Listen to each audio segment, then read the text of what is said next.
We would like to begin today's matriculation ceremony by acknowledging that we are in Mi'kma'ki, the ancestral and unceded territory of the Mi'kmaq people. This territory is covered by the treaties of peace and friendship, which Mi'kmaq Maliseet and Passamaquoddy peoples first signed with the British Crown in 1726. The treaties did not deal with the surrender of lands or resources, but in fact recognized Mi'kmaq and Maliseet title and established the rules for what was to be an ongoing relationship between nations. Now, as many of you know, October is Mi'kmaq History or Heritage Month. And many of us, and I hope you'll join me in this, will be taking part in activities and resources to honor and learn about the cultures of the First Peoples of this place we call home. Now, preparing for today, I got to wondering what exactly matriculation means. You may, too, have been curious. It's kind of a beautiful word, I find. A quick glance at the Oxford English Dictionary confirms the most relevant meaning of the word, of what we're doing today, that is the process of admitting a student by inserting their name in a register. But there are more figurative senses as well, from the act of enclosing or giving origin to something, to the medium or place where something is developed. Matriculation, we might say, is the ground upon which a network of relations are developed. So what this says to me is that we matriculate today by adding our names to the current and historical community of kings. But we also matriculate on a particular ground, a land, a territory. And in doing so, we enter into a network of concrete and embodied relations with one another. So in that context, as you matriculate today, maybe you want to remember that it isn't quite enough to engage with reconciliation in abstract ways, important though those are, at the level of policy decisions, funding allocations, and the like.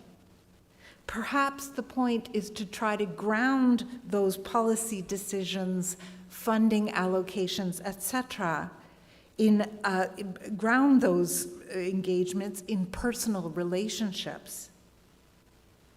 Now, as we all know, reconciliation between Indigenous and non-Indigenous people in this country is a political project that will occupy us for generations.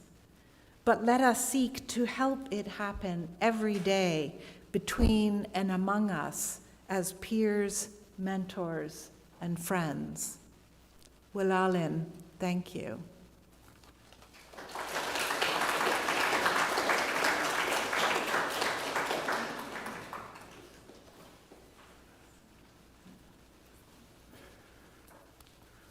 Thank you, Sarah.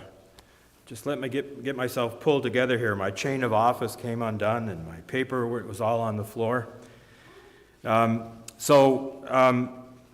Welcome. It's just so amazing to see you all here tonight on what they say as a cliche, a dark and stormy night. So thank you for braving the storm and being here, soggy or not. So let me start by introducing our platform parties. And this is really, at a university level, your first academic ceremony. So with academic ceremonies, there's a platform party. And so I'm Bill Leahy. I'm the president of the university. I will first of all introduce the other officers of matriculation. And so tonight that includes Kirsten Mosier. Kirsten, please rise.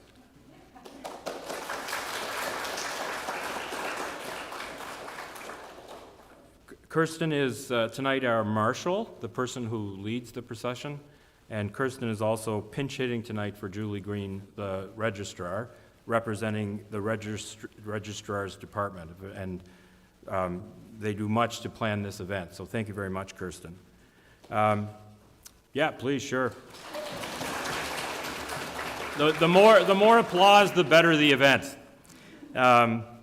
Tracy Lenfesti, our librarian. And you'll hear more about the role the librarian plays in relationship to this magnificent book in a few minutes. Dr. Peter O'Brien, our public orator. And if for no other reason, one good reason to go to graduation at King's is so you can listen to our public orator. He plays a major role in graduation.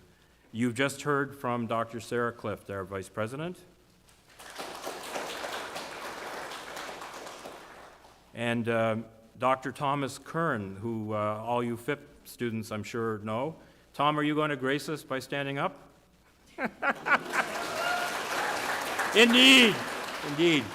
And Tom is here representing all of faculty because one of the things Dr. Kern does is chair our faculty meetings. And Adria Young, representing the Alumni Association.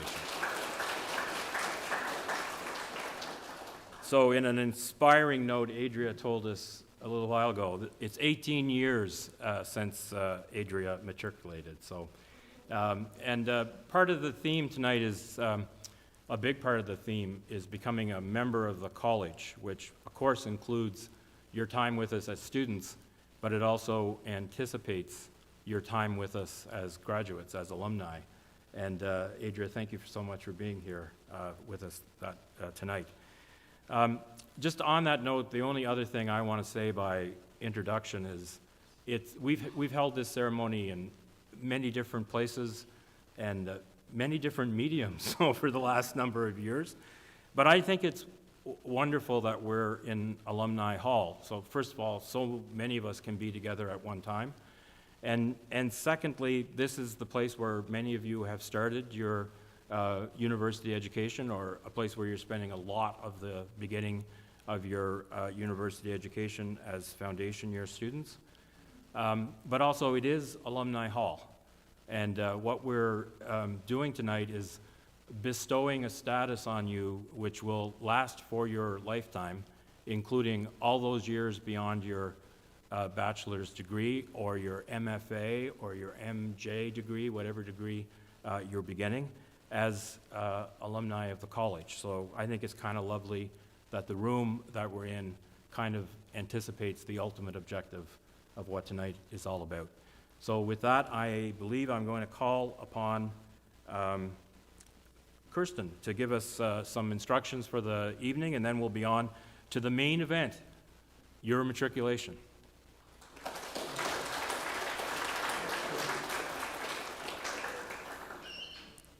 So hi everyone, I'm here for some housekeeping announcements and to make sure everyone knows all the details about how to participate tonight. So glad to see so many of you here. So there will be a reception in the boardroom following this ceremony, and the boardroom's on the second floor of the A&A building. So please come join us for some snacks, treats, and to join us in celebrating your matriculation today. The Matricula, which is our register, will also be available for signing in the lobby of the A&A building. So you're welcome to come after the ceremony. If there's a lineup, please go to the reception and come back down. We'll be there for the duration of the reception, and as long as it takes to get all of you in the book. For day students as well, if you've borrowed a gown tonight, please be sure to return it after the reception. Our gowns team will be available outside Prince Hall for gown returns after the reception. And that's it for me. I'll pass it on to Dr. O'Brien.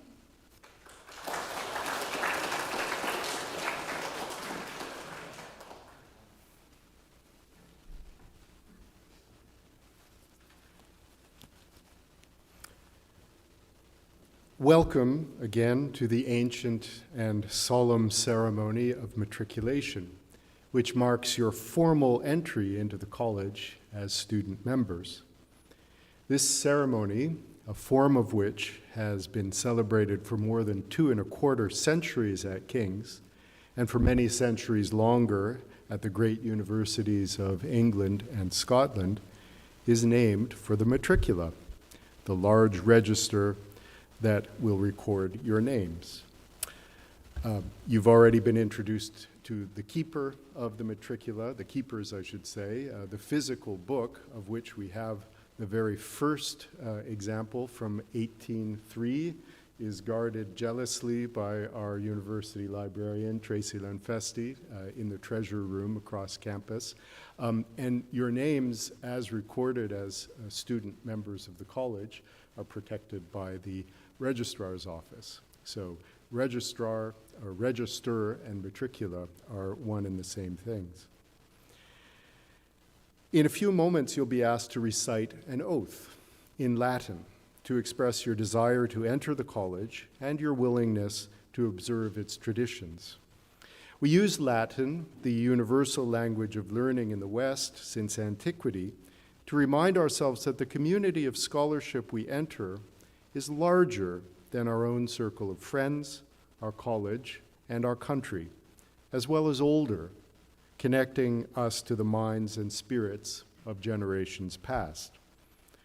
Those minds and spirits are represented materially in our library, the House of the Matricula, and their echoes are heard almost every day in this very room, where students can absorb, re-embody them, but also give them new voice. They can accept them, reject them, or put them on critical probation in their conversations with each other and their tutors. In pronouncing a formula in a language once taken to be emblematic of universality and inclusion, we might reflect too on voices that have been left out, lost, or suppressed as we embark on a journey of learning that creates new knowledge in us, even as it makes us aware of what we don't or cannot know. So to take this oath, I'm going to ask you to please stand.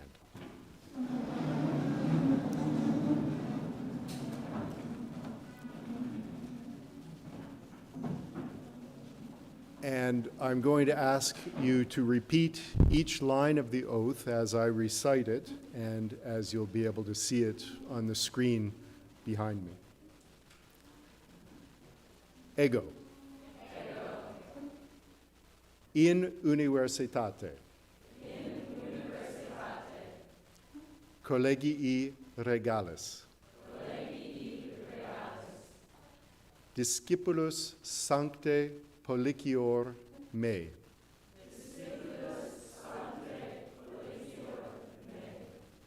Legibus pariturum. Traditionesque meliores eius culturum.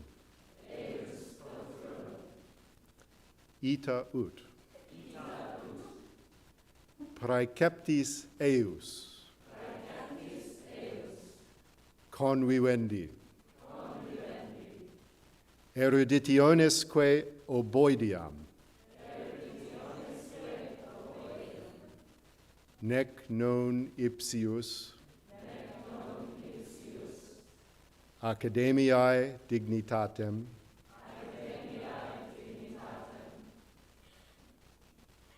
Atque salutem. Quantum in me fuerit. Per reliquam vitam. Pro curaturum. Beautiful. You've done it flawlessly, I would say, from my perspective here. I think it probably worked, and therefore, I will say in advance of your actually inscribing your names in in the Matricula, not this one, please, but the one in the vestibule. I will say to you, scito vos in matriculam collegii hodie relaturos esse, et ad observandum omnia statuta hoc libro comprehensa, quantum ad vos spectent teneri. Know that you will today be entered into the register of the college and that you are bound to observe all the statutes contained in this book as far as they concern you. Thank you. It was a pleasure to administer that oath and to become a colleague of yours in this great institution. I'm going to hand things over now to our president.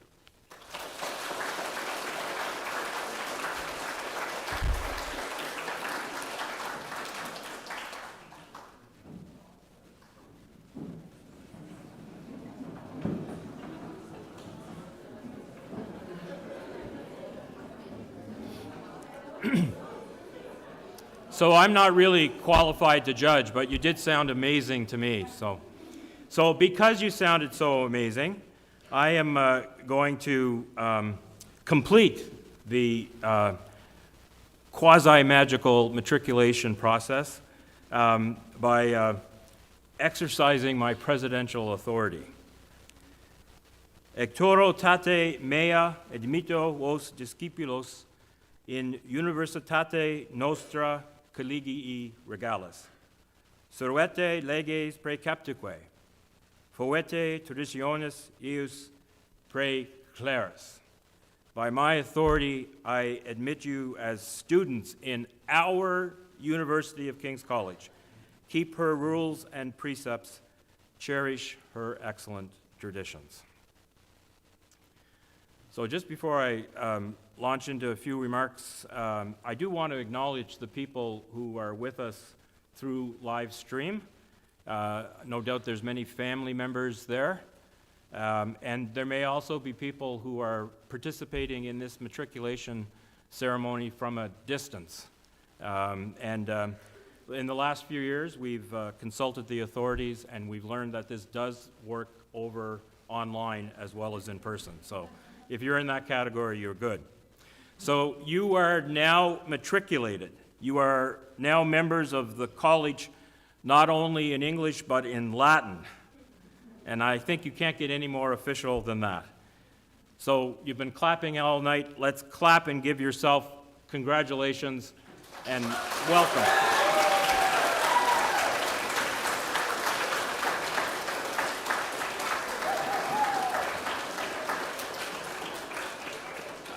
I just have to say, it's so fantastic to stand here and look out at you all. It's amazing, really amazing.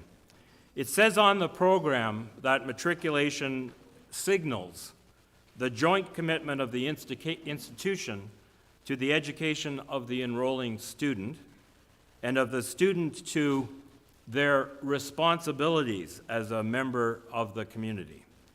I want to take a few moments to reflect on the reciprocal nature of the commitments we have just made to each other. So according to the oath you have taken, your responsibilities require your obedience to the regulations and best traditions of the college. We have some nerve asking young people in this day and age for their obedience. That little qualifier, your commitment is only to the best traditions of the college, is crucially important. We are a university, a place of learning, questioning, debate, and re-examination, not just about the world outside of King's, but also of King's and its own history. In recent years, to give one example, the tradition ended of having a room at the college named after Thomas Chandler Halliburton, an early graduate who became one of the most famous authors of the 19th century in the English-speaking world. It ended because the anti-black racism that was an integral part of his writings was contrary to our contemporary values. and we have also adopted new traditions, including the way we now recognize in our land acknowledgements, like the beautiful and thought-provoking one Dr. Cliff provided earlier, that we are here as guests of the Mi'kmaq Nation under an obligation to be good guests. When we think of the traditions of kings, I know from many conversations, we think of, for example, this ceremony, our formal meals, the first one of which of the year is coming up soon, how we like to wear our gowns, and perhaps some of the recurring events of student life, like the April Fool's Day water fight in the quad that was resurrected last year by your predecessors. So maybe you can think about not only what new traditions you're going to create, but what old ones you're going to resurrect. These are the traditions, or the examples of the traditions we feature on our website, and that we talk about when we are telling prospective students about kings. And they are indeed cherished traditions, and I hope you and future generations of students will preserve and enjoy them. There is, however, a more fundamental tradition that lies beneath each of these specific traditions, which is artfully implied by the language of the matriculation oath in its reference to regulations and traditions that, in English, and quote, serve the precepts of communal life and learning. By definition, in the grand tradition invoked by our public orator, a university is a community. And from its beginning, King's has always thought the greatness of a university lies in the greatness of the community that exists between and among those who belong to the university. And to put it another way, the greatest of the traditions of King's is the one by which our very identity is defined, by our mutual commitment in every generation and across all generations to being a community defined by friendship, belonging, and our common mission of learning with and from one another. It is these themes, friendship, belonging, community, and learning together, that alumni of all ages speak of when they speak of what they cherish most in their memories of King's. These are the precepts of communal life and learning that I personally find most inspiring about my own commitment to King's. You will decide what they mean for you during your time here. But as I did for some of you on move-in day, I urge you and all of us to let kindness be your watchword. Extend the hand of friendship to those around you, and take it when it is offered, so that all can enjoy that feeling of belonging that is the very fiber of what is now, in a more official way, your university.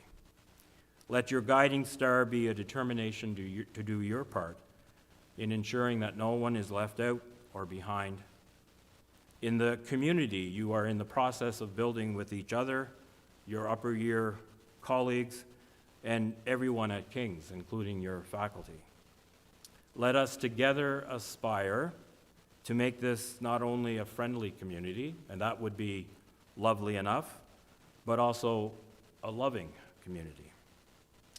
All this, in your studies and in the whole of your student life, is how your time here can best prepare you for your future.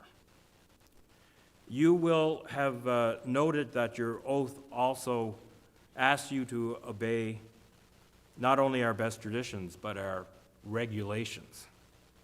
That doesn't sound like much fun at all, does it, when you think about it? I suggest our regulations are best understood not only as the rules of the university, and we do have some of those, but also as the commitments we make to each other through processes of self-governance that all include students, as well as faculty and staff and alumni and others. These commitments include not only our rules, but the principles, values, and practices we follow to keep each other and our community safe and healthy and inclusive for everyone. In this moment in our history, I want to stress that our commitments to each other have to include all we are doing as a community under the leadership of Jordan Roberts, Katie Merwin, and Sarah Clift, the KSU, and many others, to prevent and respond to sexualized violence by creating a pervasive culture of consent and respect, building on all the work of recent years. Each of you has also promised, I hope you noticed, to care for the honor and welfare of the college, quote, for the rest of my life. If you didn't take legal advice beforehand, it's too late now. So this is quite an extraordinary promise to have made, at least if you take it seriously, which I hope you do. The response I gave you on behalf of the college implies acceptance of your extraordinary promise and also a reciprocal promise. In admitting you as students in our University of King's College, the language of matriculation signifies that the university now belongs to you as much as it does to me, in fact, more so. I've never matriculated at King's. But as much to you as me, my colleagues, or the generations who have come before or will come after you. The language signifies that in addition to being students for a time, you are now members of the college for all time. That is the alchemy of matriculation. In the spirit of that alchemy, the college must now and in the future live up to the commitment you have made to its honor and welfare. And so on behalf of the college, I'll say more directly, I promise you that the college's dedication to this responsibility of being worthy of the commitments you have made to King's. This includes understanding on my part and on the part of all my colleagues and everyone else in the community that caring for the honor and welfare of the college, of an institution of learning, is not the same thing as always praising and celebrating the college, though I hope you do find much to praise and celebrate.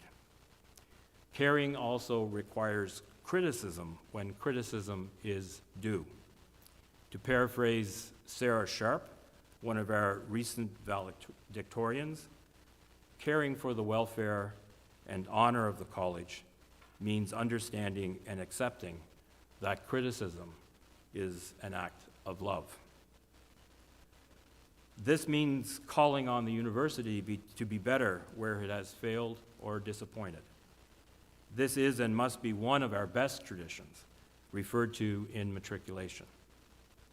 This is very important as we reflect on what the Vice President said earlier about observing Mi'kmaq History Month, and as we reflect upon and work to build relationships with all the communities who are underrepresented at King's, including the Mi'kmaq and all Indigenous communities, and including the African Nova Scotian and the wider African Canadian community. So, we have made our promises to each other. To seal the deal, and this will be for like the 4th or 5th time, please do take the next step in the process of engraving your signatures in the Matricula so that forevermore, and I think this is so cool, it will be clear to everyone that you were a student of our university and then continued as a lifetime member of our Collegii Regalis. So I do hope this evening has been and will be fun and maybe even a little magical for you. On your behalf, I want to thank every one of the many who have had a hand in the creation of this evening, and there were many people whose involvement is necessary to put this together. I look forward to seeing you all at the reception to be held in your honor on the second floor of the Arts and Administration Building. Thank you very much for coming.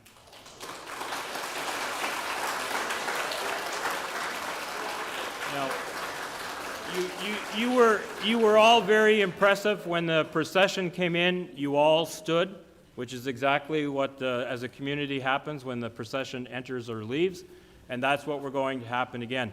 By the way, another round of applause for Cameron, our bagpiper.